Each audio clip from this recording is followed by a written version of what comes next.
तो बात है। अच्छा, बात क्या है वो आप जाने, आप किसी को नहीं कहना चाहते, कोई बात नहीं, लेकिन मैं आपको एक बताऊं कि होता क्या है, जीवन में परेशान वो होते हैं ज़्यादा, जीवन में दो लोग परेशान होते हैं। पहले वो जिन्हें ये लगता है कि मैं करता हूँ, जो ये मानते हैं कि सब कुछ भगवान कर रहे हैं, वो बिंदास रहते हैं। जब भगवान ही कर रहे हैं, अब हम कुछ भी कर ही नहीं रहे हैं, भगवान हमसे सब कुछ करा रहे हैं। आज भगवान ने गौरी गोपाल में इतनी सारी 30,000 लोग भोजन करते हैं गौरी गोपाल में, और यहाँ 290 माताएं रहती हैं, तो क्या ये मैं कर रहा हूँ? मेरी तो औकात ही नहीं कि मैं इतना कर सकूँ। तो ये सब भगवान करा रहे हैं, तो हो रहा है। जैसे अर्जुन को लगा कि मैं महाभारत लड़ रहा हूँ, लेकिन आखिरी में पता चला नहीं, मैं तो जीरो था, ये भगवान ही सब कर रहे थे कन्हैया आगे बैठे बैठे। लेकिन ये बात अर्जुन को बाद में पता लगी, उन्हें लगा कि मैं गांडीव चला रहा हूँ, जबकि उनके गांडीव में इतनी ताकत थोड़ी थी कि पितामह भीष्म के शरीर को वो छल नहीं कर सकें। कुल मिला के हम ये मान लें कि मैं नहीं करता, भगवान करते हैं। एक तो पहली मानसिकता आपको ये बनानी है कि भगवान सब कुछ करते हैं, जो है वो ईश्वर का दिया है, अच्छा भी और बुरा भी, इसलिए पहली मानसिकता ईश्वर कर रहे हैं। दूसरा जितना है उतने में संतुष्ट रहना। औरों से बहुत दिया है ईश्वर ने आपको। जो शर्ट आपने पहन रखी है ना, ये शर्ट कितने की है? शर्ट ये 15,000 की। हाँ, अब आप इसे 1 साल और पहनना, 2 साल और पहनना, या 3 साल, और जब पहनने थोड़ा थोड़ा फटने लग जाए तो आप इसको लेके खड़े हो जाना और कहना कि भाई फुटपाथ पर जाकर, झोपड़पट्टियों में जाकर, भाई साहब ये शर्ट मेरी है, कौन कौन लेना चाहेगा? तो आपकी 2-3 साल पहनी हुई शर्ट को लेने वाले 10-20 लोग खड़े हो जाएंगे, भैया हमें दे दो, हमें दे दो। आप कितने बेहतर हैं उन लोगों से। इसलिए हमें संतुष्ट रहना है, ये सोचकर कि विधाता आपने हमारी औकात से बहुत ज़्यादा दिया है। यदि आप संतुष्ट हैं ना अपनी ईश्वर की दी संपत्ति पर, ईश्वर के दिए पर, तो आप सदा खुश रहेंगे। उदास परेशान वो हैं शायद संतुष्टि नहीं है, शायद खुद को कर्ता मान चुके कि मैं कर रहा हूँ। तो 2 बातें आपको बताएं, एक तो कर्ता नहीं मानना, ईश्वर करता है, दूसरा जितना है उतने में संतुष्टि। ये 2 बातें आप मान लेंगे तो आप हैप्पी रहेंगे हर हाल में। धन्यवाद, खुश रहिए। गुरुजी राधे राधे जी, आपके चरणों में प्रणाम। गुरुजी, मेरी बात, एक चीज मेरी समझ में ये नहीं आती, जैसे कि जब पुरुष का विवाह होता है, जैसे कि हमारी भी शादी हुई, हमारा विवाह हुआ, तो पत्नी पूरे साथ निभाती है, जब तक निभाती है जब तक उसकी मृत्यु नहीं हो जाती। गुरुजी, तो मेरा ये पूछना है कि जब पति की मृत्यु हो जाती है तो पत्नी शमशान घाट तक साथ में क्यों नहीं जाती है? तो आप क्या चाहते हैं कि पत्नी शमशान तक जाए? नहीं नहीं गुरुजी, मैं सिर्फ जानकारी चाहता हूँ, अगर ऐसी कोई रीत रस्म है तो आप बता दीजिए गुरुजी। सबकी एक मर्यादा है जी। हम किस में बंधे हुए हैं? मर्यादा में। मनुष्य मतलब मर्यादा, इसलिए हमारे राम ने क्या सिखाया? मर्यादा में रहो, इसलिए उनका नाम पड़ा मर्यादा पुरुषोत्तम। जी गुरुजी। क्या बोला जाता है राम को? मर्यादा पुरुषोत्तम। नारी की एक मर्यादा है। कहते हैं धनानि भूमौ पशवश्च गोष्ठे नारी गृहद्वारी जनः श्मशाने देहश्चितायां परलोक मार्गे धर्मानुगो गच्छति जीव एकः। धनानि भूमौ, ये धन संसार तक साथ देता है। जी। पशवश्च गोष्ठे, पशु पक्षी, गाय बैल हाथी, ये एक घुड़शाला तक, गौशाला तक जी, साथ देते हैं, वहीं तक रहेंगे, उससे आगे कहाँ? पत्नी द्वार तक साथ देती है, दरवाजे तक, ये मर्यादा है। पत्नी दरवाजे तक। पत्नी जो होती है, नारी जो होती है, उसका दिल ना कोमल होता है। जी गुरुजी। है ना? जब शमशान स्त्रियां क्यों नहीं जाती, बेटी शमशान क्यों नहीं जाती? आजकल तो देखो बेटियां भी बाप पे आग लगा रही हैं चिता पर। जी गुरुजी। आजकल तो सब जा रही हैं, लेकिन उस जमाने में नारियों को जाने से मनाही थी। उसका कारण क्या था? साइंटिफिक सुनो। लड़की बेटी शमशान नहीं जाती, पत्नी शमशान नहीं जी गुरुजी। जाती, माँ शमशान नहीं जाती। कारण जानिए कि जिस पत्नी ने आपको अपना पति माना, भगवान की तरह पूजा, हमारे यहाँ पति भगवान है। जी गुरुजी। जब पुरुष जब मरता है तो चिता पे जलाया जाता है। आपने किसी की चिता को जलता हुआ देखा है? जी गुरुजी। देखा ना, कितना दर्दनाक होता है ना वो। जी गुरुजी। चिता पे जलना मतलब चमड़ी ऐसे टिपकती है। सोचिए कि जिस पत्नी ने अपने पति को भगवान माना, उसे इस तरह जलता हुआ देखेगी तो कहीं उसके अंदर सदमा ना बैठ जाए। जी दिल की गुरुजी। कच्ची है ना, दिल की कोमल है ना स्त्री। जी गुरुजी। एक माँ शमशान क्यों नहीं जाती? बेटे को जलता हुआ कैसे देखेगी? जी। है ना। एक पत्नी कैसे देखेगी अपने पति को? लेकिन गुरुजी इतना ही प्यार जितना वो करती थी इतना ही पति भी करता है, तो पति तो जलते हुए देखता है। नहीं, पति थोड़ा कठोर होता है। जी गुरुजी। पुरुषों का दिल और स्त्री के दिल में अंतर नहीं लगा आपको आज तक? जी। बोलो।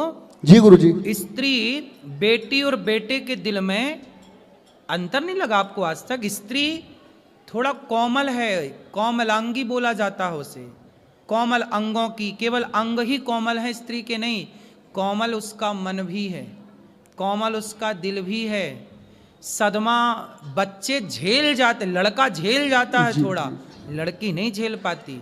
ठीक है, ये पुरानी परंपराएं चली आई हैं कि कौन किसे जलता देखेगा। पुरुष देख सकता, पुरुष थोड़ा कठोर हो, इसलिए माँ, इसलिए बच्चा बाप से डरता है, माँ से नहीं डरता। जी गुरुजी। है ना। बाप से थोड़ा कुछ भी होगा तो माँ के पास आएगा। बेटा जानता है कि माँ मान जाएगी, पर बाप जल्दी नहीं मानता। तो छोटे छोटे बच्चों से पूछ लो कि भाई तुम्हारी माँ ज़्यादा कोमल है कि तुम्हारा बाप ज़्यादा कोमल है, ये तो प्रश्न का उत्तर बच्चे दे देंगे कि हमारी माँ ज़्यादा अच्छी है। बाप थोड़ा डांटता है, बाप थोड़ा गुस्सा दिखा दे, लेकिन माँ इतने में मान जाती है। ठीक है गुरुजी, मेरा प्रश्न का आपने बता दिया, मैं बहुत खुश हूँ, कोट कोट नमन कर रहा हूँ। गुरुजी के लिए एक बार जोरदार तालियां बजाते हैं आप लोग। मैं संतुष्ट हूँ। लीजिए मेरी पत्नी गुरुजी, ये भी खुश रहिए। हेलो गुरुजी, राधे राधे। मेरे बच्चों को आशीर्वाद दीजिए। खुश रहिए। राधे राधे।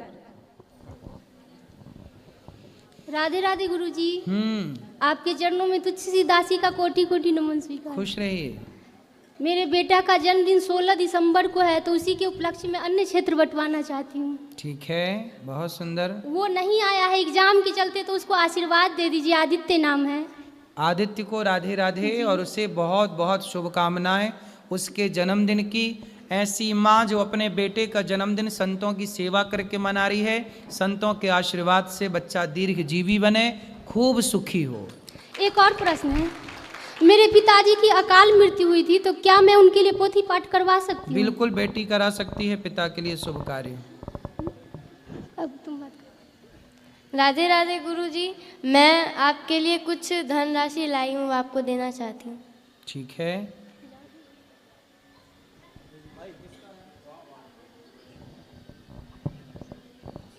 राधे राधे गुरुजी। यहीं से बेटे। जी जी गुरुजी, मेरा एक प्रश्न ये है कि अभी कुछ दिन से 3-4 महीने से माइंड थोड़ा मेरा डिप्रेशन में चल रहा है। क्यों? वो इसलिए जब से मुझे मतलब जो मेरी मम्मी थी वो जब मैं छोटा था वो उसी टाइम पे एक्सपायर हो गई थी। तो अभी 3-4 महीने पहले मुझे मतलब पता चला है कि वो मतलब मेरी वजह से एक्सपायर हुई थी। अच्छा, तो किस वजह से? ये तो मुझे नहीं पता, मेरे तो याद भी नहीं है, मैं छोटा था उस टाइम पे। तो 3-4 महीने से मेरा माइंड थोड़ा मतलब डिप्रेशन में चल रहा है। और उसी वजह से जो भी मेरे साथ आ रहा है, मतलब तो आपको ऐसा किसने बताया कि तुम्हारी वजह से तुम्हारी माँ चली गई? 2-3 बंदे हैं ऐसे। कौन? ये तो मतलब बाहर वाले ही हैं और फैमिली में भी हैं 1-2 बंदे। बाहर वालों को कैसे पता? वो उस टाइम पे थे। मतलब भाई हो सकता है कि उन्होंने गलत जानकारी दी। अब आपकी माँ क्यों चली गई? देखो, जन्म विवाह मरण गति होई, जहाँ जस लिखा तहाँ तस होई। मृत्यु तो अपने टाइम पे होती है, किसी के कारण मृत्यु नहीं होती। और उस चीज से मेरा माइंड थोड़ा मतलब अभी आपकी माँ को जाना था, चली गई बेटा। आप किसी के कहने पर, ये गड़े मुर्दे उखाड़ना है, इन बातों से कोई लाभ ना होगा। आप खूब मेहनत करो, पैसे कमाओ, समाज की सेवा करो, और आप किसी माँ की सेवा करो, वृद्ध की सेवा करो, ताकि आपकी माँ प्रसन्न हो। इन बातों से अब बैक में जाने से क्या फ़ायदा। अभी क्या है, अभी मेरी अभी 9 महीने की बेटी भी है। हाँ। तो अभी मेरे तो बस यही डर रहता है कि जैसा मैं देखता हूँ अपने सामने, जो मेरे साथ में मतलब जुड़ रहा है वो मुझसे दूर जा रहा है। मेरे तो बस यही डर रहता है, भी मेरी 9 महीने की बेटी है तो वो भी मेरे से दूर ना चली आए। जो ना ये सब सोचो ही मत, भगवान सब ठीक करेंगे। आपने जो सोच लिया वो ही गलत सोच लिया, आप गलत वे पे चले गए। आपको इस रास्ते पे माँ आपकी क्यों गई ये तो माँ जाने और भगवान जाने, तीसरे लोग क्या जाने। लोगों का काम भड़काना है, हो सकता है आपको परेशान करने के लिए उन्होंने ऐसी बात की हो। 3-4 महीने से अभी क्या हो रहा, आपस में परिवार में मतलब यानी अनबन हो रही है। इसी वजह से मैं डिप्रेशन में रहता हूँ, तो फैमिली में अनबन हो रही है, बस यही है। कोई बात नहीं, आप बिल्कुल परेशान ना होइए, आप बिंदास अपना जीवन जियो। माँ गई, अब जब गई हैं तो उनका कारण मृत्यु का भगवान ही जान रहे होंगे, दुनिया ना जानेगी। कई बार जो दिखता है ना वो होता नहीं है, और जो होता है वो दिखता नहीं है। हो सकता समाज ने जिस कारण को नोट किया हो वो कारण रहा ही ना हो। अब जैसे किसी ने फांसी लगा ली, आत्महत्या कर ली, उनकी भी अकाल मृत्यु हुई थी। हाँ, जैसे सुशांत की बात कर लो, सुशांत ने आत्महत्या कर ली, सबको क्या लगा, अरे सुशांत मर गया, आत्महत्या कर ली। क्या कभी किसी ने सुशांत की जगह खड़े होकर सोचा कि उस पर क्या गुजरी होगी, क्या कारण रहे होंगे? कोई यूं ही तो नहीं मर जाता, मर जाने का बहुत सारा कारण होता है। समाज जब उसे परेशान करती है, सुनो, जब कोई मरता है ना बेटा, आत्महत्या करता है, सुसाइड करता है, तो उसका जिम्मेदार कौन होता है? पूरा समाज, पूरा सिस्टम, पूरा परिवार, जो उसे टॉर्चर करते हैं, जो उसे परेशान करते हैं। तुम तो उस समय छोटे थे, तुमने तो परेशान ना किया होगा, है ना? तो वो लोग जिम्मेदार होंगे जिसने उसे परेशान किया होगा किसी बात को लेकर। इसलिए जब कोई आत्महत्या करता है, सुसाइड करता है, तो सुसाइड नहीं है, वो एक मर्डर होता है, समाज के द्वारा किया गया मर्डर, जो लोगों ने अपने बातों से किया, इतना परेशान कर दिया कि आदमी मरने के लिए मजबूर हो गया। तो क्या समाज इसका जिम्मेदार नहीं है? आप लोग हमें इतना टॉर्चर करो, इतना परेशान करो, हमारे पास कोई रास्ते ही ना लगेगा, हमें लगा मर जाएं भैया, अब क्या करें? तो फिर हम मर जाएंगे तो उसका जिम्मेदार कौन होगा? वो लोग जिन्होंने टॉर्चर किया। इसलिए तुम जिम्मेदार नहीं हो, वो जिम्मेदार हैं वो लोग जिन्होंने तुम्हारी माँ को टॉर्चर किया। कभी कभी मेरे भी माइंड में ऐसा आ जाता है कि अब मेरे पे अब बिल्कुल भी सहन नहीं होता, अब तो तू भी इस दुनिया को छोड़ दे। ना बेटा, आत्महत्या नहीं करना चाहिए, ये बिल्कुल बहुत बड़ा पाप है, ठीक है? और तुम्हारी कोई गलती नहीं, तुम बच्चे थे, कितने साल के थे उस समय? 5 साल। 5 साल। फिर 5 साल का बच्चा तो माँ को बहुत लाडला होता है, तो माँ तो बच्चों के लिए जीती है, माँ बच्चों के लिए हर संकट झेलती है, हर विपत्ति, हर दुख का घूंट पीती है और जीती है। मरी होगी तो कोई और कारण रहा होगा, तुम कारण नहीं थी। बच्चे के कारण थोड़ी माँ मर जाती है। 5 साल का बच्चा क्या परेशान करेगा कि माँ मर जाएगी? नहीं, समाज ने जरूर से तंग किया होगा, परिवार का कोई व्यक्ति रहा होगा जो उसे इतना टॉर्चर किया कि बेचारी ने मरने का निर्णय लिया। ठीक है? राधे राधे गुरु।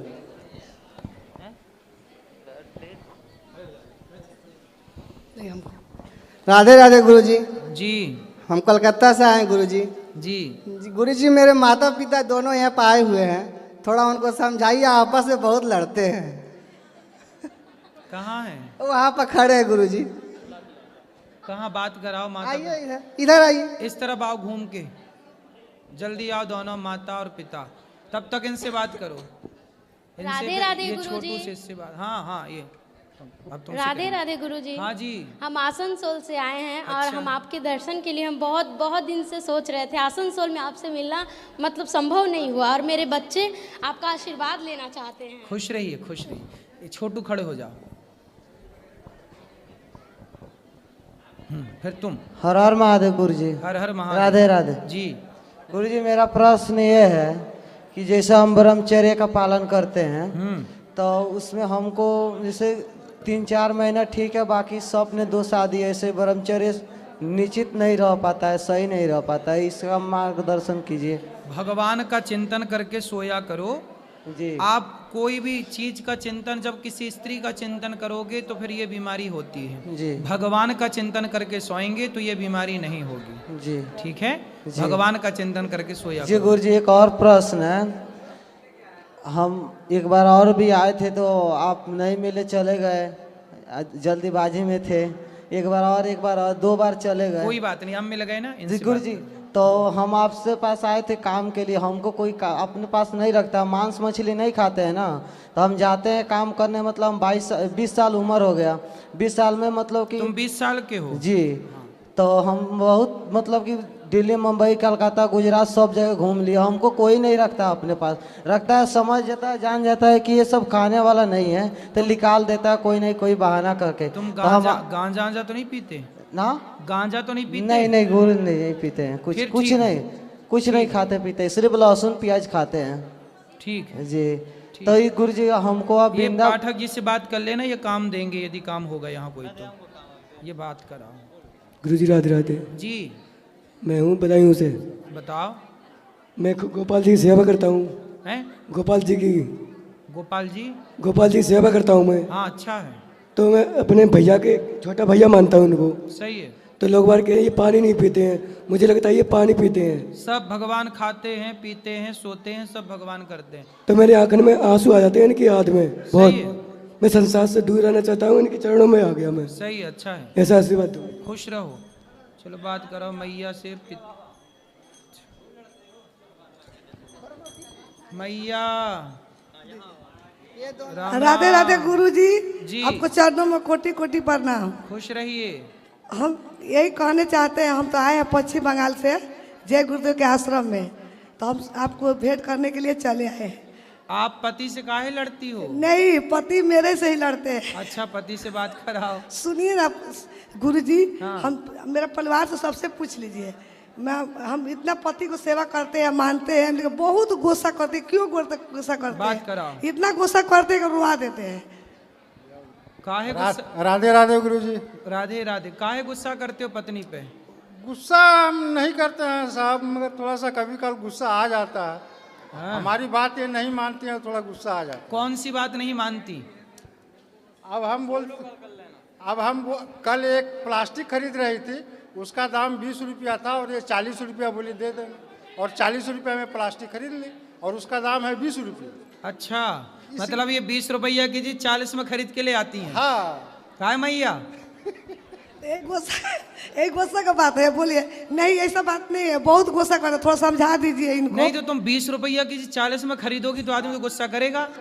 मैं तो सोचिए, गरीब आदमी को तो सेवा नहीं करना चाहिए, बोलिए। अरे तो ऐसे तुम फिर बांटो, लाओ, फिर सब बांट दो, सबको लाओ। बांटते हैं तो हम तो देते हैं, करते हैं। बहुत नाजायज खर्च करती है साहब। अच्छा मैया, तुम 20 का 40 का ले आती हो। हम बोलते हैं साहब कि हम कभी इनको कुछ मना नहीं करते हैं। हाँ। मगर कभी मैया बेचारी भोली है ना, भाव मोल करना नहीं आता। बेचारी वो कह रही है कि उसका भी भला हो, दिन भर से दुकान खोले बैठा है। ऐसे तो सारी संपत्ति लुटा देंगी ये। अरे ना लुटेगी, ऐसे लोगों को भगवान और देते हैं, ऐसी भावना जिसकी होती है। हम कभी गुस्सा लेकिन नहीं हिसाब करते किताब मैया थोड़ा भोल नहीं, जो ज्यादा गुस्सा करते हैं, परिवार वाला से पूछ नहीं। आप सामान कुछ खरीदने जाती हो तो थोड़ा मोल भाव नहीं करती हो? ऐसा बात नहीं है, उसी के लिए नहीं, लेकिन बहुत थोड़ा बात बात पर गुस्सा करते हैं। तो सुनो, मैया को उल्टा पुल्टा बाजार बात जो बोल चाहिए देते हैं। तुम ही ला के दे दिया करो। नहीं, सोना खरीदने जाएं तो बाजार में 70,000 रुपया तोला चल रहा है, ये 1 लाख रुपया दिया ले, अभी बैठा दुकान लगाए ले। ठीक है, राधे राधे। ये बताओ तुम, ये दोनों में कौन लड़ता है? माता पिता तुम्हारे कौन ज्यादा लड़ता है? पापा लड़ते हैं ज्यादा। पापा नहीं, पिताजी। हाँ, पिताजी। पिताजी काहे लड़ते हो? तुम ही लड़ रहे हो। मम्मी लेकिन खर्चा ज्यादा करती है, पैसा का महत्व नहीं समझती है, शायद इसी का हो भी सकता है। तुम्हारी मम्मी भोली है, सीधी सादी बेचारी। मेरे वाइफ है, थोड़ा बात कर लीजिए। अरे वाइफ नहीं होती यार, पत्नी होती है। राधे राधे महाराज जी। बोल रहे, ये तो बोल रहे पापा को खुद भी पूछे कितना डांटते हैं, हमको गुस्सा करते हैं। अब सुनो, तुम भी बताओ, खुद तो बोल रहे हैं कि पापा के लिए खुद जानते हैं। अब तुम काहे डांटते हो अपनी पत्नी को? हमको थोड़ा गुस्सा आता है गुरुजी, अब क्या तुम्हारे उपाय? पिता भी ऐसे ही बोल रहे थे, हमको थोड़ा गुस्सा आता है। थोड़ा तो अपने गुस्से को थोड़ा कंट्रोल करो। और गुस्सा आता है तो पत्नियों के लिए क्यों आता है गुस्सा भाई? है तो क्या करे गुरुजी, थोड़ा हमको बतला दीजिए। अरे गुस्सा आए तो गीता पढ़ो, गुस्सा आए तो रामचरितमानस पढ़ो, गुस्सा पत्नी पर क्यों निकालना है? सारा गुस्सा दुकान का, इधर का उधर का सारा गुस्सा दुकान के इधर ले आके मेरे ऊपर पे एकदम उतार देते हैं। कोई बात हम नहीं। कुछ भी बोलते हैं बस गुस्सा से हमको तो झाड़ आपकी देते आप हैं। भी इनकी सारी बातों को ले जाके डस्टबिन में डाल दिया करो। हाँ, आप परेशान होने की राधे जरूरत राधे। राधे राधे गुरुजी। जी। मैं करौली राजस्थान का रहने वाला हूँ, सिलीगुड़ी पश्चिम बंगाल रहते हैं जी। मेरा बेटा इंजीनियर है, बेंगलोर में जॉब कर रहा है। तो मेरा बेटा का कहना है, पापा अब पैसे के पीछे मत भागो, वृंदावन रहो, बहुत अच्छी जगह है, मैं हूँ ना। तो गुरुजी मुझे ये पूछना है कि ब्रजमंडल में कहीं वृंदावन में ही रहना है ना, गोवर्धन बरसाना या कहीं भी रह सकते हैं हम ना? वृंदावन का अलग महत्व है। नहीं, ब्रजमंडल में आप कहीं भी रहो, वृंदावन का तो अपना महत्व है ही। वृंदावन में रहो, गोवर्धन में रहो, गोकुल में रहो, सब एक ही अच्छा है। पूरे ब्रजमंडल में कहीं भी रहो, आपका तो मन। नहीं श्रेष्ठ क्या वृंदावन को मानते हैं क्या? सभी का प्राण वृंदावन ही है। वृंदावन है तो वृंदावन में ही रहना ठीक रहेगा। ठीक है, ठीक है। राधे राधे। राधे राधे गुरुजी। जी। गुरुजी, गले में पहनने वाली माला और जपने वाली माला अलग अलग होना चाहिए या एक? अलग अलग होनी चाहिए।